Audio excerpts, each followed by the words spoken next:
You know, the same thing happens whenever I wear this jacket.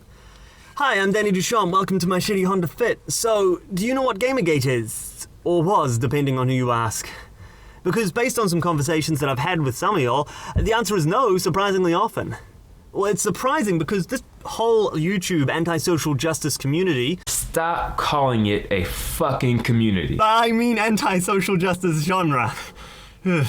Well, it's surprising you wouldn't know what Gamergate is because this whole anti-social justice genre grew out of Gamergate, pretty much. And many, if not most, of the biggest names on YouTube speaking out against social justice warriors got their big break by talking about it. So in the effort of bringing everyone up to speed, I'm going to start off this video with the quickest possible history of Gamergate that I can muster. Here goes.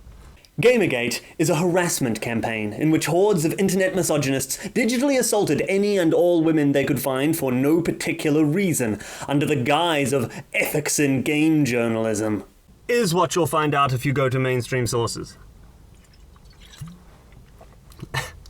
What actually happened, in reality, was that there was a game developer who allegedly got a good review by sleeping with a reviewer, and a whole lot of gamers spoke out about this, but it was hand-waved away by the games journalism site that featured the review. More evidence came out corroborating said allegation, and the gamers kept pushing the issue, hoovering up even more evidence of collusion in games journalism in the process. And the journalists lost their shit. Almost every large games journalism website posted articles on the same day pushing the exact same narrative. That the reason these gamers kept exposing their shady behavior is because gamers are actually all misogynists who want to see female games developers shot down. The articles further attacked gamers in general, citing what they perceived as rampant sexism in video games, which kicked off a social justice warrior crusade against gaming. The pinpoint coordination of these articles, all coming out with the same gamers are dead angle on the same issue on the same day, confirmed the worst fears of those who were concerned about collusion in video game media. It's at this point that the hashtag Gamergate got created and gamers began boycotting the sites in question and generally ranting about it on the internet in order to raise awareness. The goals of Gamergate were to get some ethics in video game journalism and to combat the feminist and social justice warrior crusade against gamers. In the end, Gamergate was considered a lukewarm success. The mainstream view in media is still that of the evil, misogynistic, racist, homophobic gamers on a pointless harassment campaign, but the game's media sites in question did mostly let up on their crusade or go out of business. And in the process there, many a big YouTube name was made, as part of that consumer advocacy movement. Specifically, names that were highly critical of feminism and social justice warriors. These YouTubers didn't just go away afterwards either. They transitioned into the general anti-SJW community. Genre you know today.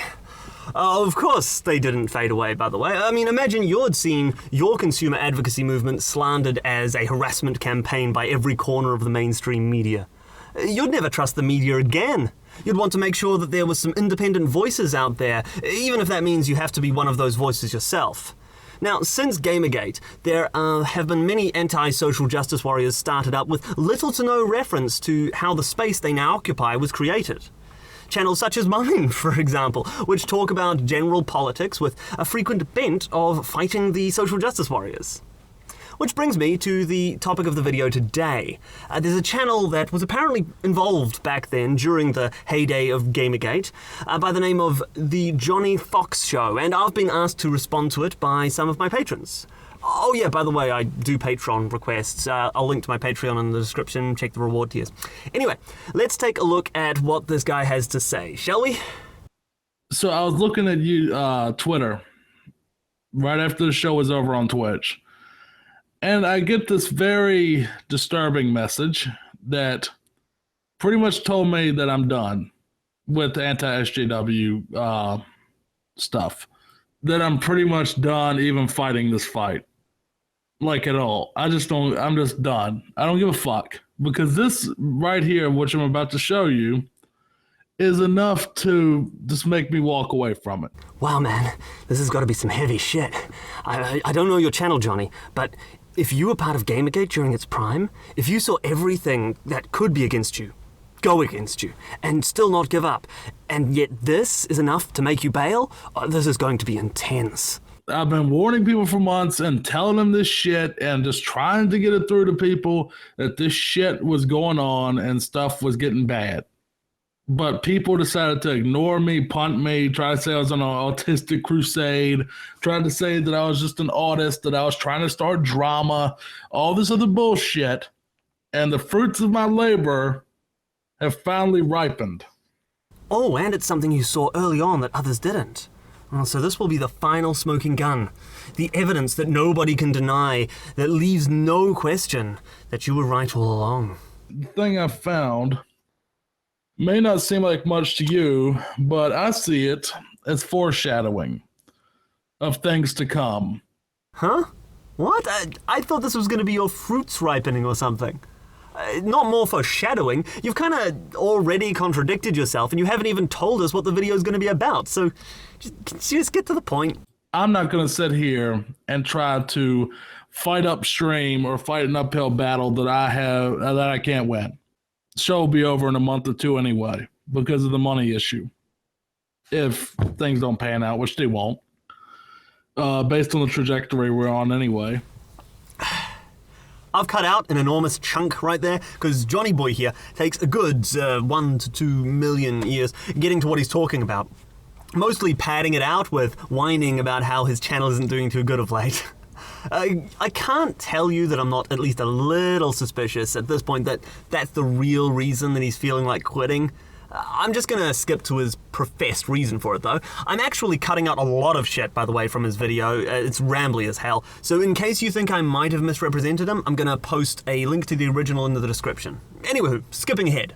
This tweet thread is what broke me tonight and made me decide I'm out. I'm fucking done. I was thinking about taking a break from it and coming back. Once we get to this point, I'm fucking done. I see this right here where it says, Lacey Green just followed me. Was that an accident, girl? Lacey says back to Blair, haha, nope. Been watching your vids and appreciate your perspective. Sometimes I agree, sometimes I'm confused. Want to chat? She says, yes, honey, let's talk.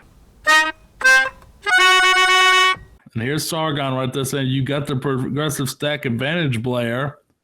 And Blair said back, I have female and male privilege at the same time. Sargon too. Oh, how could he?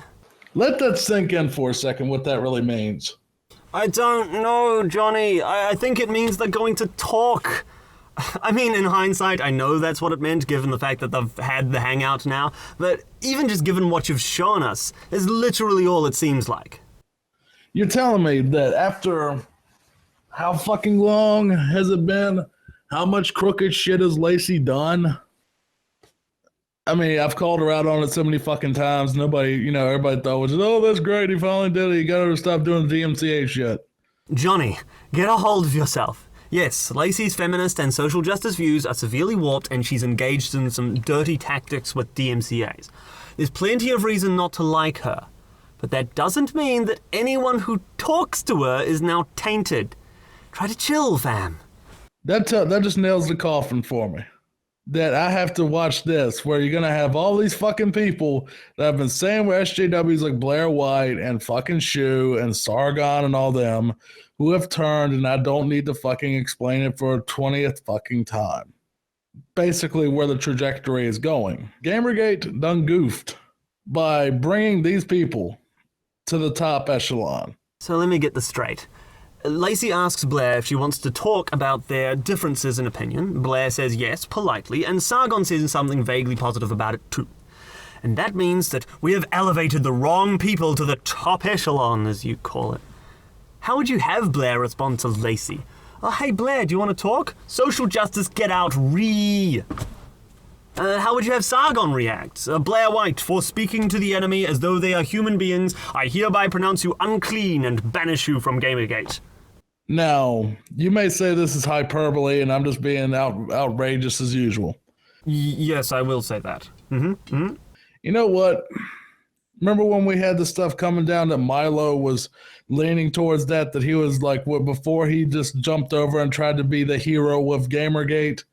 The articles he would fucking write about how everything needs to be censored to its sensibilities and shit. Positions which Milo recanted. he's changed his mind. He's given his reasoning for this on numerous occasions. This 2012 op-ed that you wrote that I'm sure you've heard about. Yes, you all have the same research as you guys, because you all share. I mean, it stuck out like it was like a red flag. You wrote the internet distances us from others and feeds the traits of sociopathy, saying perhaps what's needed now is a bolder form of censure after all. If people cannot be trusted to treat one another with respect, dignity, and consideration. You wrote that. I did. I think it's fair to say my feelings have evolved on that subject. And how did they evolve? Well, I think 4 years of being on Twitter and being on Facebook and watching how these companies operate, but also realizing that the trolls often aren't the bad guys. Often the trolls are the only ones telling the truth. Seems legit, no? Can people not change their minds now? And then we had Sargon right here talking about we need to worry about what Iran feels like instead of worrying about, what's best for our country and dealing with these head choppers. Where he decided to basically become a fucking Muslim apologist. So, Sargon has some foreign policy positions you disagree with. I mean, he might not even hold them anymore, but even if he does, you've got some pretty ridiculous purity testing going on right there. And people who speak out against social justice warriors on YouTube don't need to march in lockstep. We don't need to agree on everything. We don't need to agree on anything. I'm sorry, by the way, that guy T, for making those jokes about you earlier. You're totally right about this community bullshit. It is cancer. Or how basically Blair used identity politics and a bunch of other SJW sneaky manipulation tactics to get to the top. She's a tranny. A hot one. Speaking out against social justice and feminism with a basic level of competence. That's why she's at the top. No nefarious tactics required to explain that. Unless, of course, you mean her special treatment for being a tranny is the bad tactic.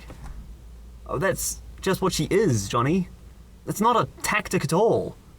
And nobody gives a shit. It's always about she's stunning and brave, or Sargon's a genius because he has a British voice and smokes pot all day, or Shu is hot, so she's funny.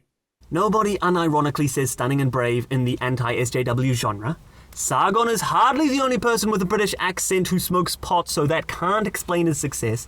Shu is kinda hot for a Who from Whoville, but I'd say the funny thing is more the reason that she's popular, partially given that I just stole that Whoville joke from her. And what the hell is wrong with that as a reason for getting popular? Do we have an issue with comedians now?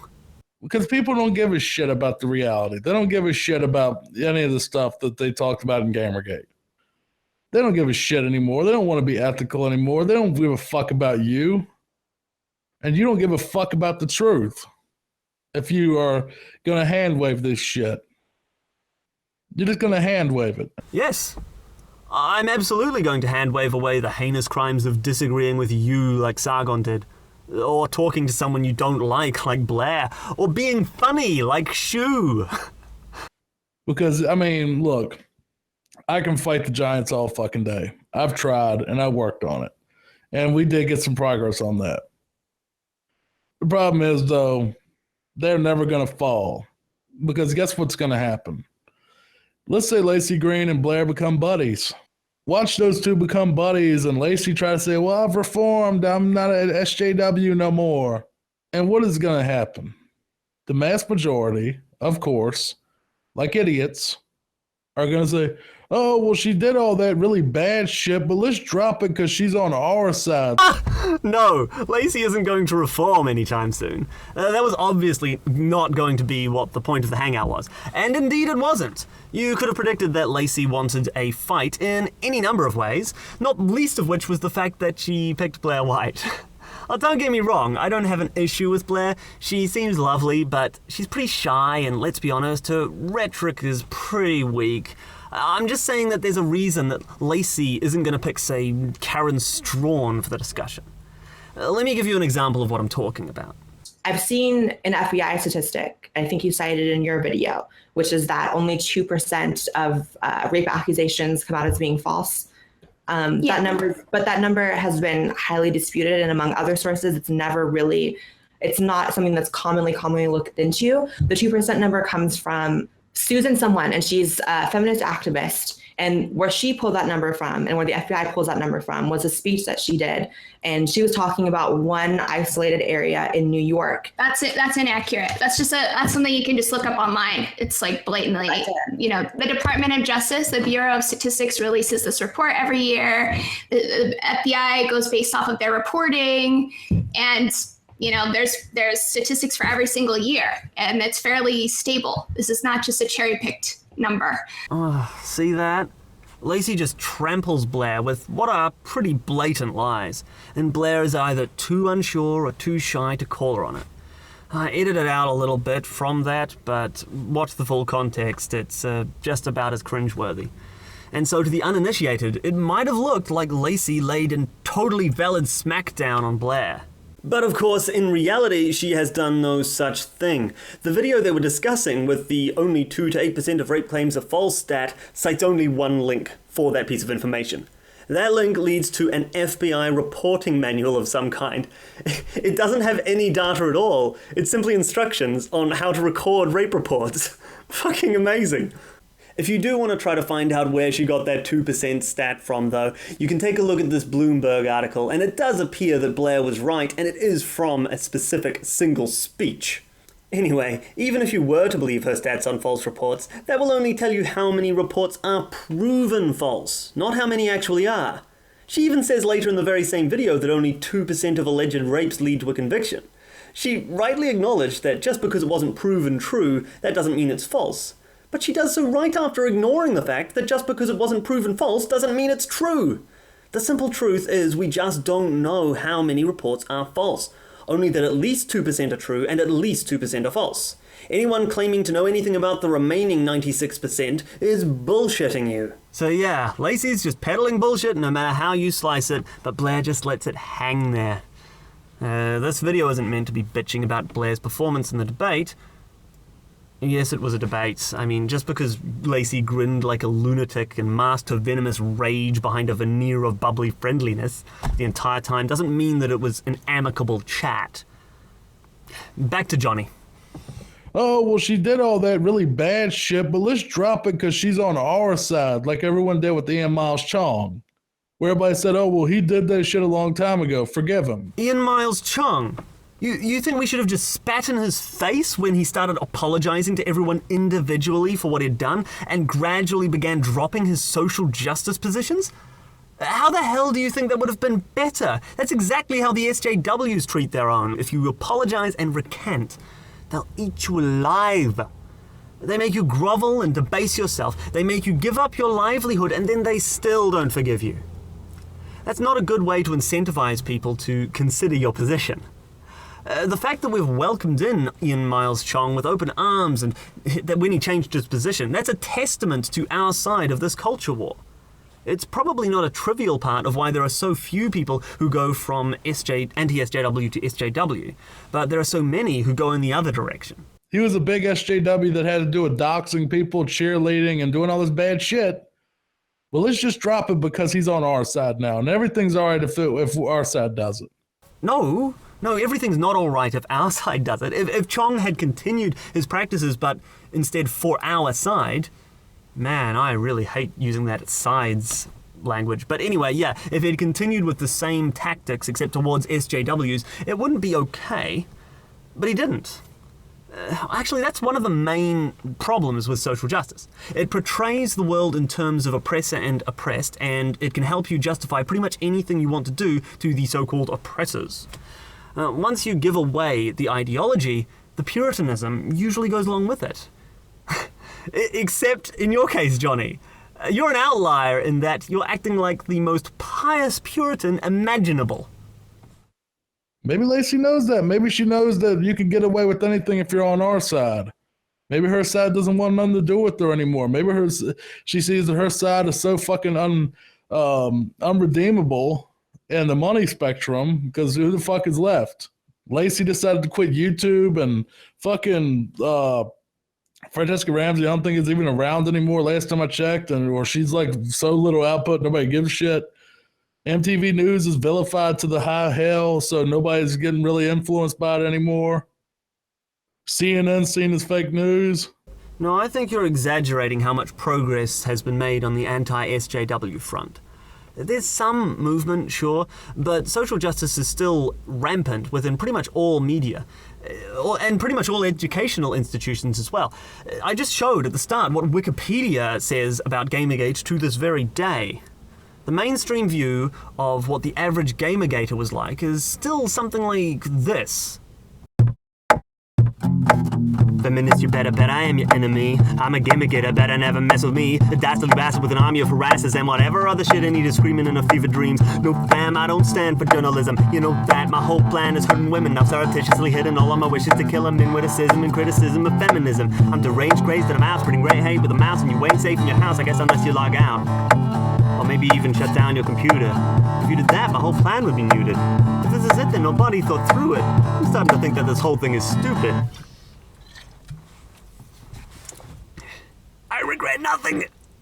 Look how successful Poll is with all their ops. They do this shit all the time. You see all these crazy feminist hashtags they jump on, and like the cut for Bieber and all this other shit that Poll and B come up with. And they execute these plans and make shit happen, and it just happens. And they make all this crazy shit happen. They made Trump pretty much get in office in 8 fucking months. But you're telling me that they couldn't have destroyed the SJW threat in 3 years? So, Poll and B didn't get Trump into office. The largest voices for Trump online were not the alt-righters, they were young conservatives and disaffected liberals, like Paul Joseph Watson and Sargon of Akkad, respectively. And they weren't even the real reason that Trump got in anyway. Check the election maps. It was the working men and women who lived in small towns and didn't want their jobs fucked over the way Hillary Clinton actively promised to do. Oh, in any case, Trump and Gamergate for that matter, yeah, they are simply battles in the war against social justice. That might sound a little bit dramatic, but of course, at its core, social justice is just collectivism. The reason this is such a big undertaking, and the reason it's going to take so long, is that victory requires the triumph of individualism in societies throughout the world. Progress is being made, but it's a long struggle to change minds. And you know what isn't going to help us change minds? If we try to tear down anyone who does change their mind. You dumbass! If Lacey really was going to switch sides, that would be a massive victory. That would show an enormous number of people, enormous number of little Marxists, that it's okay to reconsider your collectivist bullshit. But somehow you'd cast that as a loss. It boggles the mind. What is this, the Iraq War, where we sit on our hands and don't do shit and just worry about picking off little guys that like wolves in sheep's clothing? If you ain't gonna take a stand and fucking just take the enemy out, and just fucking do something about it and get rid of these damn people that are at the top so they don't start another one where you have GG2, GG3, GG4, on and fucking on. We just have it over and over and just cycle through history because you don't want to fucking admit the truth that these people are horrible fucking people. Then go the fuck ahead. I ain't going to be here. Well, good fucking riddance. You're exactly the opposite of the type of person who's going to be helpful in a culture war. The only thing that's going to make us have to start again over and over with GG2, GG3, GG4, etc. is if we kick out people whenever they start getting popular enough for you to get super peanut butter and jelly off them. Because that's what this is about. You're not doing too good with your channel and you're running out of cash. And you want to get out. Then that's fine, but stop pretending that it's because there's something wrong with the direction we're going in here. That's it. I'm done. I'm going to gaming exclusively. See y'all on Twitch if you come or not. I can't force you. But I'm done dealing with this shit. I gave it 3 years. I did my fucking best. And now all I see is people stabbing me in the back left and right now. So you know what? I'm done. It's over. Game over. Gamergate. Yeah, Gamergate, by any reasonable metric, is long over at this point. But the broader culture war will just go on fine without you. Now, if you change your mind and recant your position at some point, our side of the culture war will welcome you back in with open arms, because that is the only reasonable response. Any other would be sacrificing prudent strategy and frankly basic decency in the interests of being spectacularly salty. But for now, get the hell out of my shitty 100 bet.